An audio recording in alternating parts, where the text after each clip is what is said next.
So I'm going to share with you a few strategies.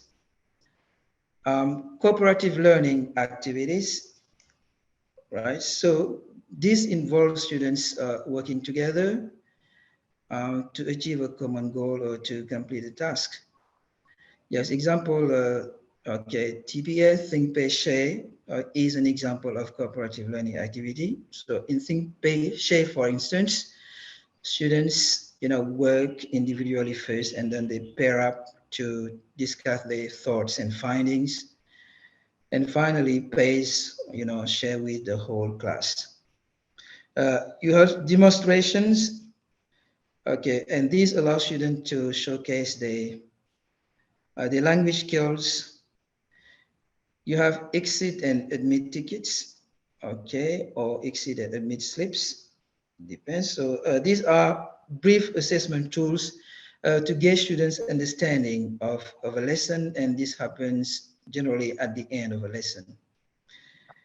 You also have graphic organizers, which are visual tools, okay, that allow learners to organize information or ideas, okay, in graphs and try and make connections.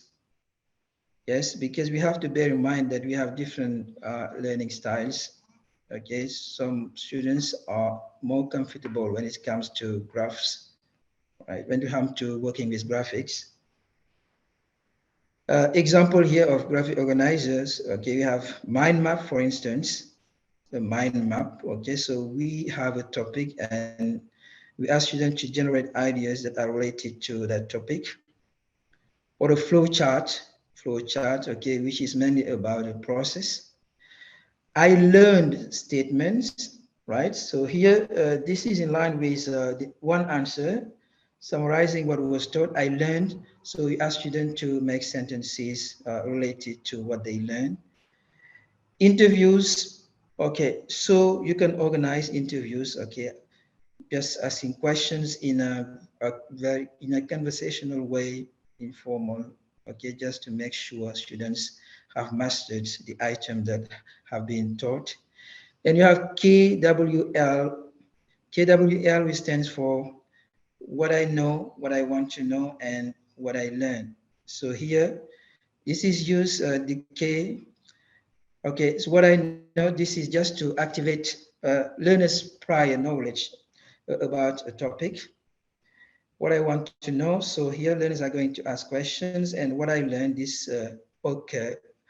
occurs after students have gone through a set of activities related to the topic. Informal questioning, yes, you can just ask question in an informal way, just to make sure, okay, everything is understood. You have learning logs. So learning logs, this allows students to note down and keep track of what they have learned, how they have learned it, and to write about the challenges also. Okay, so these are generally written documents in the form of journals or portfolios. Oral presentations. So oral presentation allows students to showcase their communication skills. Peer assessment.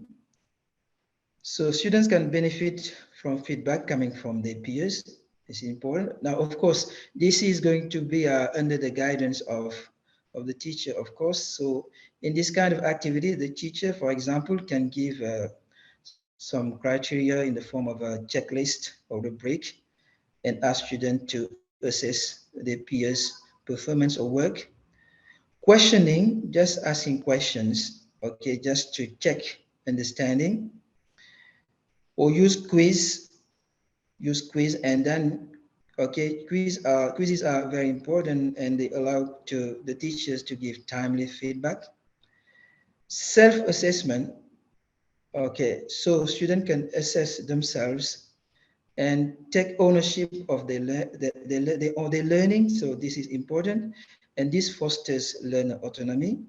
Okay, they are aware of where they are. the progress they have to make in order to reach their learning goals. And I think that we have to insist on that to foster learning autonomy among our students and make them active learners.